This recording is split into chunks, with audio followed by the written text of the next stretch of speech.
আসসালামু আলাইকুম, কেমন আছেন সবাই? আশা করি ভালো আছেন। টেকটির পক্ষ থেকে আমি মোহাম্মদ মনির হোসেন আপনাদের সবাইকে জানাই স্বাগতম। সো আমরা শিখতেছিলাম wordmark logo, how to do wordmark logo. Okay, let's go. Please select an point. আচ্ছা, সরি। ওকে, তো চলেন শুরু করি। আমরা টেক্সট টুলটা নিলাম, টি প্রেস করে অ্যান্ড দেন ক্লিক করি। এখান থেকে আমরা লিখবো ওয়ার্ডমার্ক। ওকে, অ্যান্ড এখানে আমাদের ফ্রন্ট কি ছিল? আমরা পপিন্স ফ্রন্ট নিয়ে কাজ করতেছিলাম, পপিন্স ব্ল্যাক। ওকে, সো আমি ব্ল্যাকটা সিলেক্ট করে নিলাম অ্যান্ড এটাকে আমি একটু জুম করে নিলাম, বড় করে নিলাম অ্যান্ড কন্ট্রোল 1 প্রেস করে কন্ট্রোল 0 প্রেস করলাম। তাহলে আমার ক্যানভাসটা একদম একুরেট হয়ে গেল। ওকে, সো এখন এই যে ওয়ার্ড মার্ক যেটা আছে, আমরা এই লেখার ভিতরে, আমরা ফ্রন্টের ভিতরে আমরা জিওমেট্রিক শেপ ইউজ করতে পারি। ওকে, সো আমি প্রথমে এটা একটা কপি রেখে দিই, উপরে একটা কপি রেখে দিলাম। সো এখন আমি এটাকে একটু জুম করে নিই। ওকে, জুম করলাম। এখন এটাকে আমি ক্রিয়েট আউটলাইন করি, কন্ট্রোল-শিফট-ও প্রেস করে ক্রিয়েট আউটলাইন করে নিলাম। এখন আমরা যেটা করব সেটা হচ্ছে যে আমরা এই ওতে আমরা ও এবং এতে আমরা জিওমেট্রিক শেপ ইউজ করতে পারি। সো আমি এল প্রেস করে আমাদের ইলিপস টুলটা নিয়ে নিলাম অ্যান্ড এখান থেকে আমি আমাদের একটা রেক্ট্যাঙ্গেল শেপ এখানে ক্রিয়েট করলাম অ্যান্ড কন্ট্রোল 2 দিয়ে প্রথমে লক করলাম। কেন? কারণ হচ্ছে এটাকে আমি ডিলিট করে দিব, যে ওটা আছে। So direct selection tool select করলাম, এ প্রেস করে অ্যান্ড দেন আমি ডিলিট করলাম। সো দেখেন এখানে আর কোনো কিছু নেই। এবার কন্ট্রোল-2 দিয়ে আমি এটাকে আনলক করে নিলাম। তাহলে কি হলো? তাহলে আমার এটা এখন একটা ইলিপস টুল হয়ে গেল, মানে একটা জিওমেট্রিক শেপ হয়ে গেল। এখন এর ক্ষেত্রে যেটা করবো, আমরা একটা ত্রিভুজ এখানে অ্যাড করে দিব। সো ত্রিভুজ অ্যাড করার জন্য আমাদের যেটা নিতে হবে সেটা হচ্ছে যে আমাদেরকে পলিগন টুল নিতে হবে। সো পলিগন টুল আমরা ঠিকই নিলাম। এখন যদি আমি পলিগন টুল নিয়ে ড্র্যাগ করি তাহলে দেখেন এখানে একটা পলিগন আসতেছে, ঠিক আছে? ট্রায়াঙ্গেল কিন্তু আসতেছে না, মানে ত্রিভুজ আসতেছে না। সো ত্রিভুজ আনার জন্য আমরা যেটা করতে পারি, আমরা মাউস কিবোর্ডের অ্যারো বাটন, যেটা আপ ডাউন বাটন আছে, ওই বাটন থেকে আমরা ডাউন বাটনটা প্রেস করতে পারি। তাহলে দেখেন আমার এটা ত্রিভুজ চলে আসলো অ্যান্ড আমি এটাকে শিফট হোল্ড করলে দেখেন এটা মুভ হয়, একদম ত্রিভুজ আকারে আছে। এবং আমি স্পেস হোল্ড করে এটাকে আমি মুভ করে নিয়ে যেতে পারি আমার যেখানে নিয়ে নেওয়া দরকার সেখানে। ওকে, অ্যান্ড এখানে আমি এটাকে প্লেস করতে পারি। ওকে, সো আমি এটাকে প্লেস করে দিলাম। এবার ভি প্রেস করে আমি সিলেকশন টুল সিলেক্ট করলাম। এবার আমি একটু জুম করি। ওকে, এখানে ক্লিক করলাম, ক্লিক করে আমরা এটাকে একবারে একুরেট সাইজ করে দিই। ওকে, অ্যান্ড এটাকেও এটার সাথে সাইজ করে দিই। ওকে, সো এইখানে একটু খেয়াল করেন আপনারা যে এই আমি এটা এর আগেও বলেছিলাম যে আমার এখানে এইটার সাথে মিশতেছে না। আপনারা যদি একটু দেখেন যে আমি এটা যদি নিচে করি তাহলে দেখেন অনেক নিচে চলে আসতেছে, ছাড়লে অনেক নিচে চলে যায়, উপরে উঠলে অনেক উপরে উঠে যায়, বাট এইটার সাথে মিলতেছে না। সো এটার জন্য এটা কী কারণে হয় সেটা আমি এর আগেও বলেছি, এখনও বলতেছি। সেটা হচ্ছে ভিউতে যাওয়ার পরে এই দেখেন এখানে snap to pixel automatic select করা আছে। সো আমরা এটাকে আনচেক করে দিই অ্যান্ড নাও আমরা যদি এখানে শিফট হোল্ড করে নিই তাইলেই হবে, দেখেন একুরেটভাবে মিলে গেছে। ওকে, সো আমরা ডিলেক্ট সিলেকশন সিলেক্ট করি এবং এটাকে আমরা ডিলিট করে দিই। সো দেখেন এখন আমাদের জিওমেট্রিক শেপ এখানে বসে গেছে, বাট প্রবলেম ইজ যে এইটা স্পেসিংটা অনেক বেশি নিয়ে নিছে। সো এখন আমরা যেটা করতে পারি, আমরা এখান থেকে আনগ্রুপ করি প্রথমে এবং আর কে এই দুটাকে সিলেক্ট করে আমরা এটাকে শিফট হোল্ড করে এক স্পেস বাড়ালাম অ্যান্ড দেন আমরা টোটালটাকে সিলেক্ট করে আরেক স্পেস বাড়ালাম।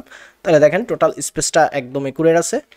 একুরেট যদি না থাকে আপনারা নিজেরা একটু চোখের আন্দাজে একুরেট করে নেবেন, দ্যাটস ইট। সো এভাবে করে আমরা জিওমেট্রিক শেপ ইউজ করেও আমরা এই ওয়ার্ডমার্ক লোগো তৈরি করতে পারি। ওকে, সো এটা গেল মানে জিওমেট্রিক শেপ তৈরি করে, মানে জিওমেট্রিক শেপ ইউজ করে আমরা ওয়ার্ডমার্ক লোগো তৈরি করলাম। আচ্ছা, দেন আমি আবার এটাকে নিলাম, কন্ট্রোল-শিফট-ও দিয়ে ক্রিয়েট আউটলাইন করে নিলাম। এখন আমরা আরেকটা করতে পারি, সেটা হচ্ছে যে আমরা জিওমেট্রিক ইলিপস টুলটা সিলেক্ট করলাম, এল প্রেস করে অ্যান্ড দেন আমরা এই এর এখানে আমরা একটা রাউন্ড শেপ দিয়ে দিতে পারি। ওকে, সো এই যে এর এখানে রাউন্ড শেপ দিলাম অ্যান্ড সরি আমি সিলেকশন টুল সিলেক্ট করলাম। এখান থেকে আমি এটাকে টোটালটাকে আনগ্রুপ করলাম এবং এইটাকে আমি নিচে নিয়ে যাই, কন্ট্রোল-শিফট থার্ড ব্র্যাকেট ওপেনিং, এটা দিলে একবারে নিচে চলে গেল। নেটের কালার আমি হোয়াইট করে দিলাম অ্যান্ড এই দুইটাকে আমি প্রথমে গ্রুপ করি, আর এ যেহেতু আনগ্রুপ আছে, সো কন্ট্রোল-জি দিয়ে গ্রুপ করলাম অ্যান্ড এইটার সাথে এটা সিলেক্ট করলাম এবং এই আমাদের বৃত্তটাকে আরেকবার ক্লিক করলে দেখেন এই বৃত্তটা এখন সিলেক্ট অবস্থায় আছে। এবার যদি আমরা এখান থেকে মুভ করি তাহলে এটা একদম মিডলে চলে আসলো। ওকে, সো মিডলে আমাদের চলে আসলো অ্যান্ড আর কে এখানে থাক, এই তো। সো এটাকে আমরা কন্ট্রোল-জি দিয়ে গ্রুপ করি অ্যান্ড এটাকে গ্রুপ করি অ্যান্ড টোটালটাকে আমরা একটা গ্রুপ করে দিই। সো এইভাবেও কিন্তু আমরা আমাদের কন্টেস্ট যেগুলো আছে আমরা এখান থেকে কন্টেস্টে করতে পারি, মানে কন্টেস্টে এরকমভাবে আমরা লোগো দিতে পারি। ওকে, আবার এমনও হতে পারে, আমি এটাকে আরেকটা কপি করলাম, কন্ট্রোল-শিফট-ও দিয়ে আমি এটাকে ক্রিয়েট আউটলাইন করে নিলাম। এখন আমি যেটা করতে পারি সেটা হচ্ছে যে আমি এখান থেকে ইলিপস টুল নিলাম অ্যান্ড এখান থেকে মার্কটাকে সিলেক্ট করি, মার্কের এই বরাবর আমি একটা ইলিপস টুল নেই, এটাকে আমরা আবার অ্যালাইন করব। সো এইটাকে আমি প্রথমে একদম মানে নিচে নিয়ে যাই। ওকে, নিচে নিয়ে গেলাম। এবার আমি সিলেকশন টুল সিলেক্ট করি, দেখেন নিচে যায়নি, সো আমরা আবার নিচে দিই। সো এবার নিচে চলে গেছে। এবার আমরা এখান থেকে আনগ্রুপ করে দিই, আনগ্রুপ করে আমরা এই মার্ক লেখাটাকে মার্ক লেখাটাকে হোয়াইট কালার করে দিই, গ্রুপ করি, কন্ট্রোল জি দিয়ে গ্রুপ করলাম এবং টোটাল থেকে সিলেক্ট করে এটাকে সিলেক্ট রাখলাম। সরি, এটাকে না রেখে আমরা লেখাটাকে সিলেক্ট করি, বিকজ লেখাটা যদি আমরা মুভ হয় তাহলে তো আমার ওয়ার্ড লেখাটা মুভ হয়, সো আমি এটাকে মুভ করতে পারি। ওকে, দ্যাটস ইট। সো এরকমভাবেও আমরা লোগো পার্টিসিপেট করতে পারি কন্টেস্টে, ঠিক আছে। সো এইভাবে করেও দেওয়া যায়। আবার ধরেন টোটাল লেখাটাকেও এইভাবে রাখা যায়। ধরেন আমি এটাকে নিয়ে আসলাম অ্যান্ড আমি একটা ইলিপস টুল নিই, এখানে নিলাম অ্যান্ড আমি এটার কালার হোয়াইট করে দিই অ্যান্ড এইটাকে আমি ছোট করে এই রাউন্ড শেপের ভিতরে আমি এটাকে নিয়ে যাই। ওকে, সো এইভাবে করেও আমরা আমাদের লোগো পার্টিসিপেট করতে পারি, বিকজ ডিপেন্ড করে এটা ক্লায়েন্টের উপরে, ক্লায়েন্ট কোনটা পছন্দ করতেছে না করতেছে, ঠিক আছে। সো আমি আমাদের লেখাই নিয়ে গেছি। সো আমরা আবার টাইপ করি, চলেন, ওয়ার্ড মার্ক। ওকে, অ্যান্ড এটা ফুল বড় হাতের হবে, সবগুলো ক্যাপিটাল লেটার। এটাকে আমি রাখলাম, এটা কপি করলাম। ওকে, সো আমরা 3-4 পদ দেখলাম, যেটা হচ্ছে এলিপস টুল দিয়ে। এখন আমরা যেটা করতে পারি, আমরা এখানে আমাদের রেক্ট্যাঙ্গেল টুলও ইউজ করতে পারি। লাইক আমি এখান থেকে একটা রেক্ট্যাঙ্গেল টুল নিই, ধরেন আমি এখান থেকে রেক্ট্যাঙ্গেল টুল নিলাম একটা আন্দাজে, অ্যান্ড এটার আমি একটা কালার দিই, ব্লু কালার দিলাম। এটাকে আমি নিচে নিয়ে যাই অ্যান্ড এটাকে যদি আমি অ্যালাইন করি তাহলে দেখেন এখানে অনেক কিছুই একুরেট নাই, যেমন উপরের পাশটা একুরেট নাই বা নিচের পাশটা বা ডান বাম পাশের পাশগুলো একুরেট নাই। সো এইটা একুরেট করার জন্য আমরা যেটা করতে পারি, আমরা প্রথমে এখান থেকে রেক্ট্যাঙ্গেল টুলটা সিলেক্ট করব, যেটা শর্টকাট হচ্ছে এম।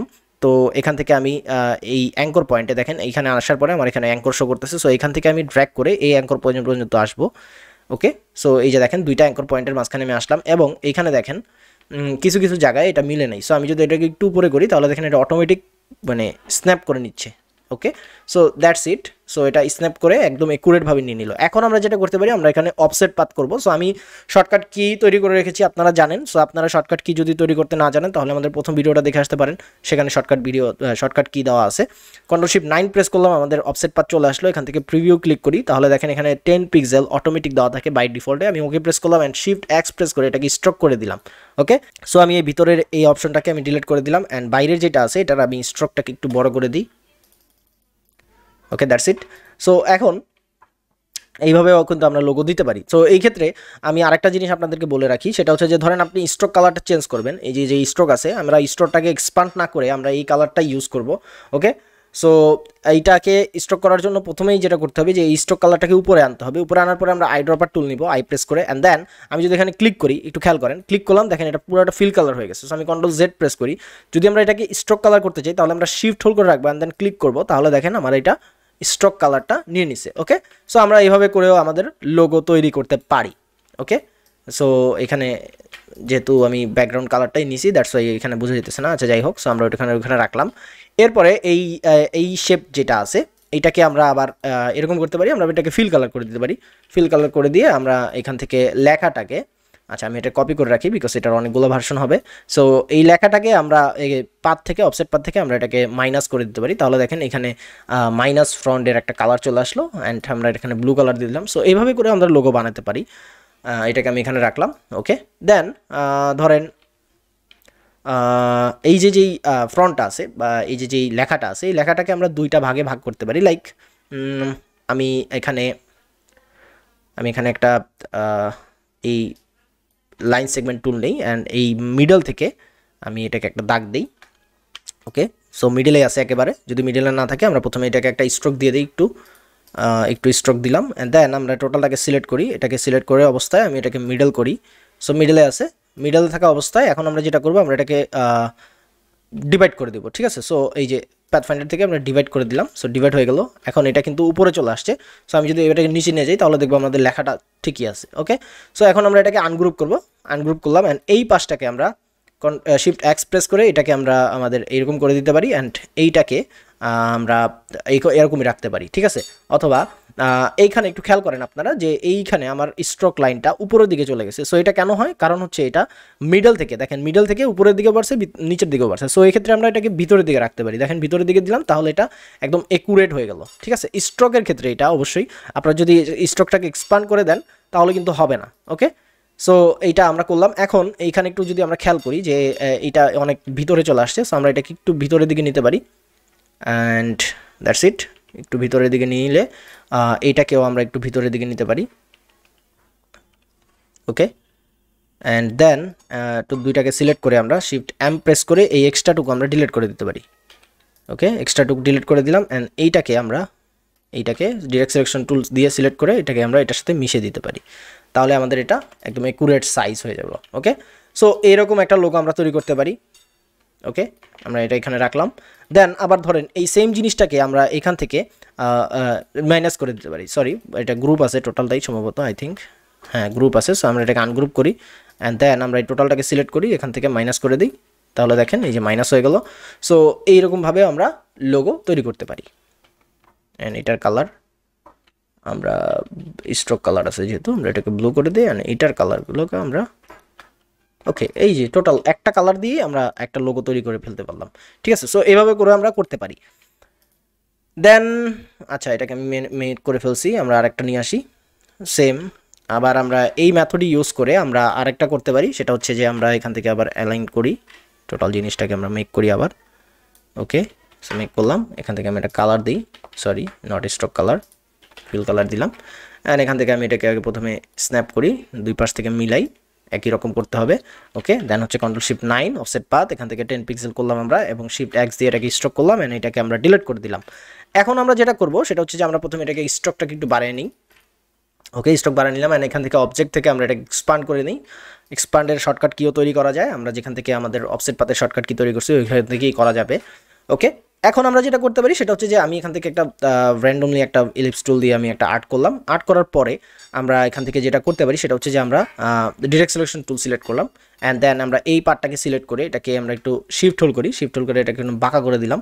বাঁকা করে দেওয়ার পরে আমরা এটাকে এখানে নিয়ে আসলাম, এখানে নিয়ে আসার পরে আমরা একটু বড় করি যাতে দুই পাশে সেম গ্যাপটা থাকে। ওকে, সো আমরা এটাকে বড় করি মোটামুটি। ওকে, বড় করলাম। এখন আমি এইটার সাথে এটাকে অ্যালাইন করব একদম মিডলে। ওকে, মিডল হয়ে গেছে। এখন এই দুইটাকে আমি সিলেক্ট করার পরে আমি জাস্ট এখান থেকে মাইনাস করে দেবো। তাহলে দেখেন এই যে এইভাবে করেও আমরা একটা লোগো তৈরি করতে পারি। ওকে, সো এইভাবে করে আমরা একটা লোগো তৈরি করতে পারি। এই যে, সো এটা আরেকটা লোগো হতে পারে, ওয়াটারমার্ক লোগোর জন্য অনেক ভালো লোগো হতে পারে। আচ্ছা, এখানে আমরা তারপরে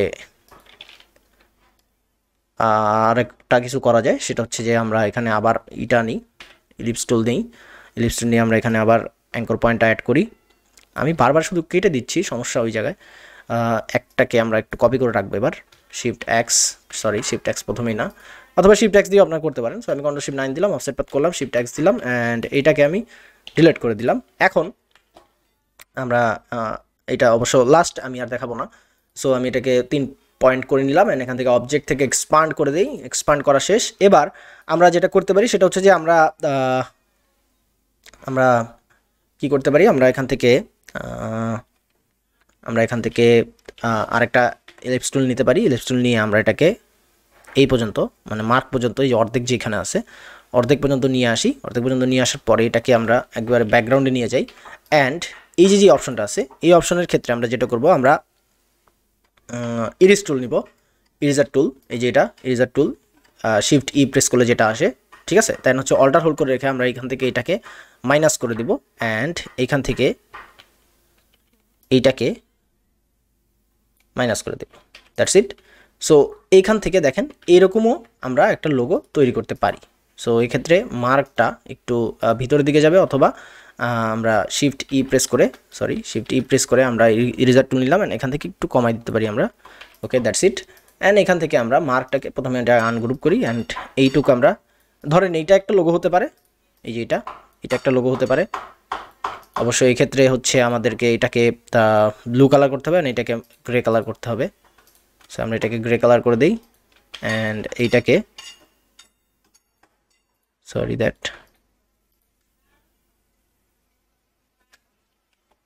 এটাকে আমরা ব্লু কালার করে দিলাম অ্যান্ড এটাকে আমরা একটু উপরে রাখি। ওকে, সবার উপরে চলে আসছে। আচ্ছা, এক কাজ করা যায়, আমরা এটাকে নিচে নামাই and direct selection tool select করে আমরা এইটাকে ডিলিট করে দিতে পারি, নিচের যেই রেখাগুলো ছিল।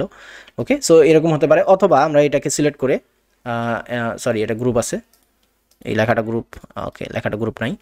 সো আমরা এই লেখাটাকে সিলেক্ট করে এখান থেকে মাইনাস করে দিতে পারি। সরি, এই যে এখানে ওই অপশনগুলো আবার রয়ে গেছে, এই যে এই দাগের যেটা আমরা মাইনাস করেছিলাম। ওকে, সো এখান থেকে আমরা এটাকে সিলেক্ট করে এখান থেকে মাইনাস করে দিতে পারি। সরি, দুইটা সিলেক্ট হয়েছে, সবগুলো সিলেক্ট করে মাইনাস করে দিলাম। এই যে এরকম হইতে পারে, ঠিক আছে। ইটস আপ টু ইউ যে আপনারা কি করতেছেন এবং ক্লায়েন্টের কি চাইতেছে, ক্লায়েন্টের উপরে ডিপেন্ড করে যে আপনাদের লোগোগুলো কি সে চয়েস করবে নাকি করবে না। সো আমরা এরকম কিছু লোগো তৈরি করতে পারি। ওকে, মানে জিওমেট্রিক শেপ দিয়ে বা ওয়ার্ডমার্ক দিয়ে। সো আই থিঙ্ক আপনারা বুঝতে পারছেন যে কীভাবে আপনারা ওয়ার্ডমার্ক লোগোগুলোকে আরও বেশি করে কাস্টমাইজ করতে পারেন। আমরা আরও কিছু ওয়ার্ডমার্ক লোগো দেখবো নেক্সট ভিডিওগুলোতে, ঠিক আছে। তো আজকের ভিডিও এই পর্যন্তই, আশা করি ভিডিওটি বুঝতে পেরেছেন। যারা ফেসবুকে আছেন, যারা নতুন আছেন, তারা অবশ্যই পেজটাতে লাইক করবেন এবং ফলো করবেন। আর যারা ইউটিউবে আছেন, যারা নতুন আছেন, তারা অবশ্যই সাবস্ক্রাইব করবেন এবং পাশে থাকা বেল আইকনটি প্রেস করে দেবেন। আর যারা পুরাতন আছেন, তারা সবাই লাইক কমেন্ট শেয়ার করবেন। নেক্সট ভিডিওতে দেখা হবে, ততদিন পর্যন্ত সবাই ভালো থাকুন, সুস্থ থাকুন, আল্লাহ হাফেজ, আসসালামু আলাইকুম।